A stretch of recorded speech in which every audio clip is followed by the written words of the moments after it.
Hey, this is Corey, Marketing Director at Signal Hound. So we're trying out something new here, sort of a podcast-esque approach to communicating with our audience. We've had a lot of new stuff going on in recent weeks, all of which was sort of a build-up to IMS. And I think most of you will be familiar with IMS, but if you're not, it's the International Microwave Symposium. The International Microwave Symposium website describes the event as the world's largest gathering of radio frequency and microwave professionals and the most important forum for the latest research advances and practices in the field. And I guess that pretty much sums it up. It's a mouthful, but that's what it is. Fantastic show. A lot of great, smart people there, and we just have a really good time. It happens every year. It's an annual event, usually in June. It's in a different city each year. And this year we were in Boston, last year in Philadelphia, a year before that we were in Honolulu, which is fantastic show to visit. Attendance numbers on those are a little down, but anyways, we were in Boston this year, which is a great location, especially for the RF community. I think this was our 7th year at the event. So each year, the show seems to get a little bit bigger, more exhibitors, and I know we just ourselves have expanded our booth several times in size and booth attendees, and as traffic and interest in Signal Hound has grown quite a bit. But in addition to all of the energy that goes into just planning the show and getting stuff there, which is what we're going to talk about in this podcast, we had a couple new products that needed to be ready for exhibition and demonstration for the show. So we're going to talk with Bruce, our CEO, a little bit here, just get his thoughts on the show, hear a little bit about these upcoming products that we have coming out here later in 2019. And yeah, I hope you enjoy it. So IMS was held in Boston this year. How was the flight? A whole lot better than last year's flight. Last year we got stuck in Chicago for the night and lost a day getting to the show, and thankfully Megan was there, your wife. And yeah, she was able to unload the crates for us. We would have had a real problem otherwise. So we wised up, I guess, and took a non-stop flight. So in that respect, yes, it was great. Sure. We don't have to deal with getting caught short at the trade show. Yeah, I think that's happened a couple times to us, and I guess we learned a little slowly, but finally wised up and said, we don't want to do that again. So with IMS being in Boston this year, how did you like it? How did you like the city itself? Did you get out? Did you get to see any sights or have a chance to break away at all? By the end of the day, I'm pretty tired. And, yeah. So we go out for dinner, and we spent time on the pier, and the pier is pretty nice on the waterfront. The Boston Tea Party ship was there. That was pretty interesting. But, just going out and eating. But that's about all the energy I've got. I'm ready to call it a day after that. Well, that's great. And it sounds like you had fun. During the trade show, how was traffic at the Signal Hound booth? Oh, it was busy. We were like nonstop the first day. When people started coming, it didn't stop. And it just kept going and going. And that was really nice.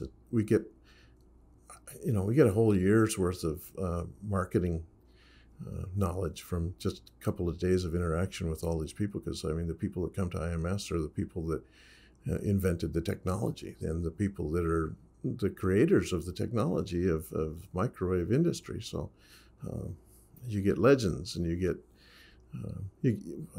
a broad array of information and knowledge and skills, and it's really fun talking to all the different people that come there, and they've got ideas and they've got knowledge that I don't know any other way to how to put it together so efficiently and so quickly, and it's great to be able to have that opportunity each year.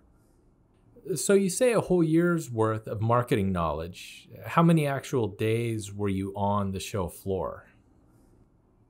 2 3/4 days. The third day is a little shorter than the first two. It ends at 3 instead of 5 o'clock, but essentially it's 3 days on the floor, and you get a lot of people telling you, this is hitting the spot, or hey, if you could only add this or you add that, and then when you start hearing the same thing over and over again, it's pretty quickly you realize, we need to make a derivative product. And what we learned at this last show was that the 6 gigahertz vector signal generator that we're coming out with is good, and there's a lot of interest in it, but there's also a lot of interest in a 20 gigahertz version.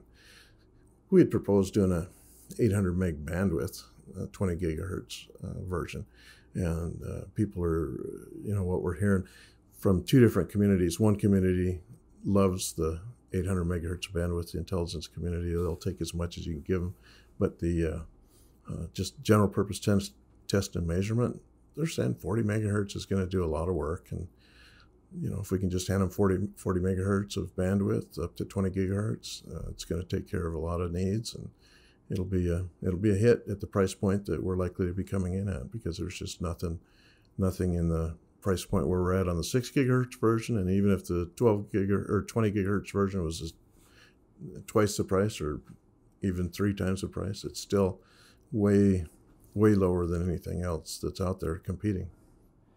So you talked about the VSG68 at the show, and you're talking about maybe a future 20 gig signal generator. What else did Signal Hound have at the show? Were there any other devices? You bet. We had the SM200A that has now become the SM200B. And so the difference there is we've added a 2-second memory buffer for 160 megahertz of real-time bandwidth, because we have a USB 3 data connection between our spectrum analyzer and the PC that does the computational work, and we can continuously stream 40 megahertz over that USB 3 pipe, but it is not big enough to continuously stream 160 megahertz of instantaneous bandwidth.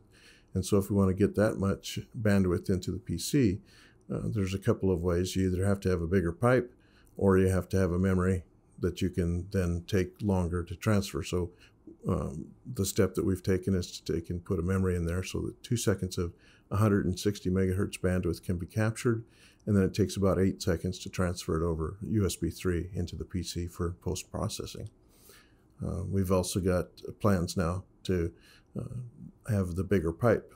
Like I said, there's a couple approaches. Well, the B is the first approach, to add the memory buffer for block transfer.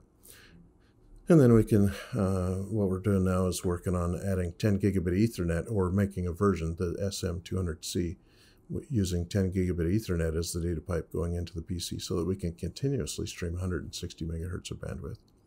There's definitely application for that in LTE, and there's application for that in spectrum monitoring. And so we're pursuing that. So spectrum monitoring and LTE are kind of your primary targets for the 10 gig Ethernet then?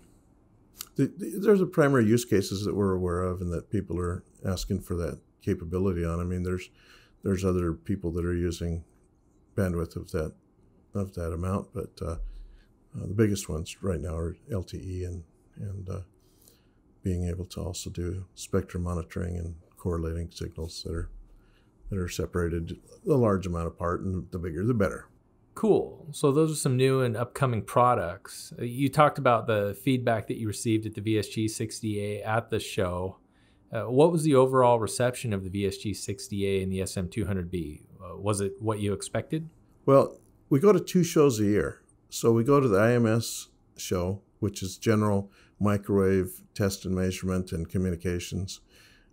That whole industry is at IMS. And then we go to the AOC, which is the Association of Old Crows, which is a odd-sounding moniker, but that was a holdover from World War II for the people that are working on signals intelligence and on jamming, electronic warfare.